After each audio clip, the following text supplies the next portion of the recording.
السلام عليكم ورحمة الله وبركاته.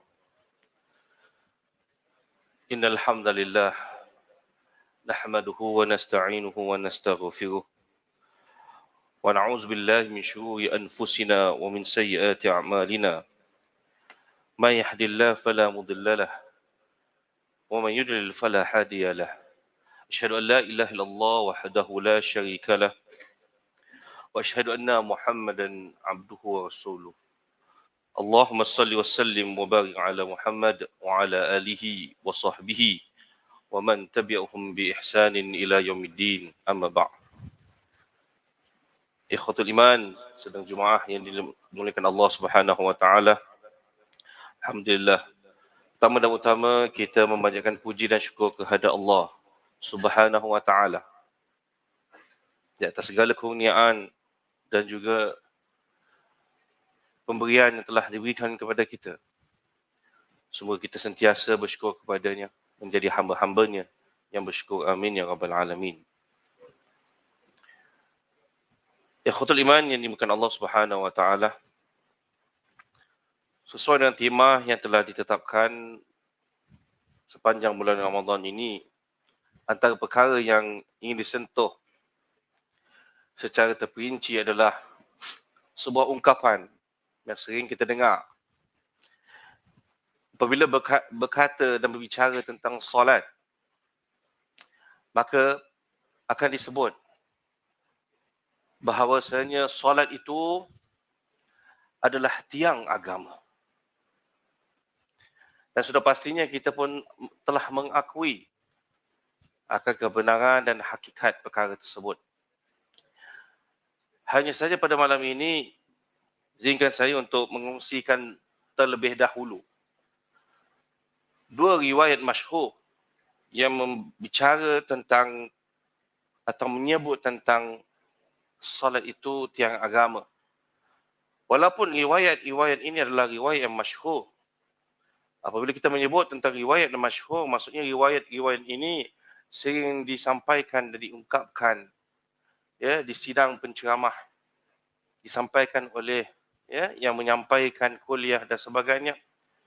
Namun pada hakikatnya riwayat-riwayat tersebut adalah riwayat yang sama ada dhaif ataupun tidak diketahui asalnya.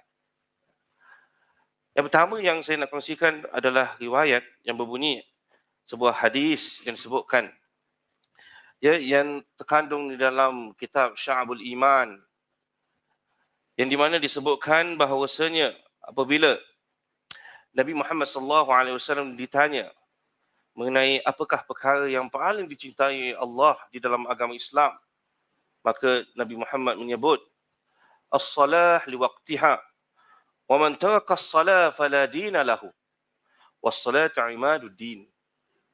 Yang bermaksud salat itu pada waktunya, dan barang siapa yang meninggalkan salat maka tiada agama baginya, dan salat itu adalah tiang agama.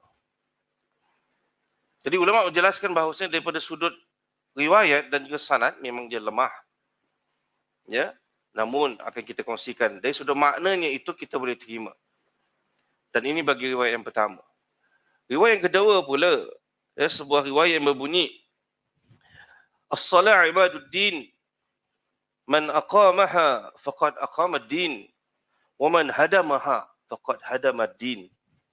Yang bermaksud salat itu tiang agama. Barang siapa yang mendirikannya maka dia telah mendirikan agama, dan siapa yang menghancurkannya dia telah menghancurkan agama. Jadi sebagai pengetahuan ikhwatul iman yang dikasihi Allah Subhanahu wa taala, riwayat-riwayat tersebut yang pertama yang dibacakan tadi itu ulama menilainya sebagai dhaif. Begitu juga yang kedua itu riwayat muhakkik ataupun muhakkil, ulama yang mentahqiq tidak menjumpai akan riwayat tersebut. Maksudnya tak tahu asal usul riwayat tersebut. Namun dari sudut maknanya, hadis-hadis tersebut atau riwayat tersebut itu tidak lari daripada apa yang diungkapkan di dalam riwayat-riwayat yang lain, riwayat-riwayat yang sahih. Dan di antara riwayat yang sahih yang membicarakan tentang perkara salat itu tiang agama, ia diriwayatkan daripada Muaz bin Jabal radhiyallahu an, ya, apabila Nabi SAW sedang berbicara dengan Muaz, Nabi SAW menyebut, ala uhbiruka bi ra'sil amri kullihi wa umudihi. Ya, Nabi Muhammad SAW berbicara kepada Muaz, adakah engkau tidak mahu aku berbicara, memberitahu kepada kamu, ya, ra'sul amr kullih, ya, kepala atau pokok sesuatu perkara, segala perkara, wa umudih, dan juga tiangnya, wa zirwatil sanamihi, dan juga kemuncaknya. Ya, qultu bala ya Rasulullah. Muaz mengatakan, sudah tentu ya Rasulullah. Maka Rasulullah SAW bersabda, ra'sul amr al-Islam wa umuduhu as-salah wa dhirwatu samanihi al-jihad. Ya, Nabi Muhammad SAW bersabda, kepala atau pokok segala perkara dalam kehidupan ini adalah Islam, iaitu yang bermaksud syahadatan. Ya, antara perkara yang penting sumber dalam agama itu adalah dua kalimah syahadat. Wa umuduhu as-salah, dan tiangnya adalah salat. Wa zirwatu sanamihi, dan kemuncaknya adalah jihad. Hadis riwayat Tirmizi yang didarjatkan sebagai hasan sahih. Maka ikhwatul iman yang dikasihi Allah Subhanahu wa taala, kita lihat sedikit tentang hadis ini yang mengandung tiga perkara yang kita akan fokuskan kepada solat. Namun yang pertama dalam hadis ini menyebut tentang kepentingan Islam dalam erti kata syahadatan. Itu disebutkan, ya, bahawasanya dua kalimah syahadat yang melambangkan Islam itu, ya, adalah asas dalam agama seseorang insan. Dipanggil, ya, Islam iaitu syahadatan itu sebagai ra'sul amr, kepala atau pokok, benda yang utama. Jadi diibaratkan ia sebagai kepala. Bagaimana pentingnya kepala ini terhadap jasad-jasad insan. Maka tanpa kepala, ya, tiada berguna jasad itu. Kemudian yang ketiga, Nabi SAW menyebut tentang wazirwatu sanamihi, ya, kemuncak bagi perkara dalam kehidupan itu adalah jihad. Yang di mana jihad itulah yang akan mengangkat kehidupan seorang mukmin dan agamanya dan memberikan kesempurnaan dalam kehidupannya. Maka perkara yang kita fokuskan pada malam ini adalah Nabi menyebut wa umuduhu salah, dan tiang, ya, bagi perkara yang penting itu iaitu Islam atau syahadatan itu adalah salah. Persoalannya, mengapakah Nabi menyebut tiang itu sebagai salah itu sebagai tiang? Maka kalau kita mengenung akan keistimewaan dan kehebatan salah, kalau kita dapat sedari, pertama, salah, barang siapa yang melaksanakannya dan memelihara dan menjaganya, ketahuilah seseorang itu akan memperolehi kekuatan. Dia akan menguatkan dirinya dan mengukuhkan pegangan agamanya. Dan yang kedua, barang siapa yang mendirikan solat dan memeliharanya, istiqamah di atas ibadah tersebut, ia menunjukkan bahawa seseorang itu sangat beriltizam atau sangat berpegang teguh terhadap agamanya.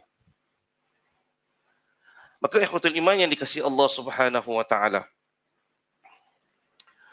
maka apabila kita dah meniti solat itu, ia sebagai sumber kekuatan,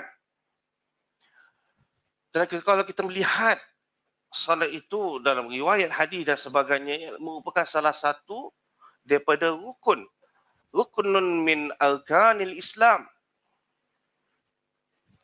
one of the pillars of Islam. Itu menunjukkan bahawasanya sebagai seorang Muslim, Tak namanya Muslim itu kalau dia tidak menegakkan, tak mengerjakan, tak melaksanakan rukun Islam. Namun kalau kita perhatikan, ya, di samping syahadatan, rukun-rukun yang lain, berapa kerap dilakukan dan bagaimana pelaksanaan dia. Salat adalah salah satu rukun dalam rukun Islam, merupakan satu ibadah dan amalan yang bersifat yaumiyan. Ya, setiap hari dilakukan. Diumpamakan setiap masa. 1 hari 5 kali. Nak dibandingkan dengan rukun-rukun yang lain, saum, zakat saum contohnya, saum Ramadan. Dalam setahun, sebulan kita berpuasa sahaja. Lagi 11 bulan itu tiada dinamanya saum Ramadan, saum yang wajib. Apalagi haji, ya, dan zakat. Dan ini menunjukkan bahawasanya salatlah di antara ibadah yang dilakukan setiap masa dan tidak boleh ditinggalkannya kecuali kita mempunyai keuzuran. Maka itu disebutkan bahawasanya kekerapan, ya, perlunya kita melaksanakan ibadah solat itu, maka wajarlah solat itu dinamakan umuduhu atau imaduddin. Yang di mana dengan kita melaksanakan solat, solat itu berperanan untuk mengangkat seorang mukmin itu dan mengangkat agama Allah iaitu Islam dan menzahirkannya, ya, di muka bumi ini. Nak beri gambaran bahawa dengan kerana salatlah maka akan kukuh umat Islam, maka akan berdiri teguh agama Allah Subhanahu Wa Taala. Maka itu diibaratkan, diumpamakan seperti tiang yang kalau kita bayangkan sebuah bangunan atau rumah itu tertegak, boleh mampunya berdiri dengan kukuh kerana telah dipasak dengan tiang-tiang. Tanpa tiang-tiang, maka runtuhlah rumah tersebut. Maka tanpa solat, maka hancur binasalah seseorang insan itu. Semoga ikhwatul iman yang dikasihi Allah Subhanahu Wa Taala, kita mohon kepada Allah, ya, semoga kita menjadi hamba-hambanya yang istiqamah dan tekun melaksanakan ibadahnya, khususnya ibadah salat, ya, dan sentiasa kita melaksanakan dengan semaksimal mungkin dan penuh kekhusyukan. Mudah-mudahan salat itu benar-benar menjadi tiang bagi agama dan juga umatnya. Wallahu ta'ala alam. Subhanakallahumma wa bihamdik. Ashhadu an la ilaha illa astaghfiruka wa atubu ilaik. Aqulu qawli hadha wa astaghfirullah wa lakum. Wassalamu alaikum warahmatullahi wabarakatuh.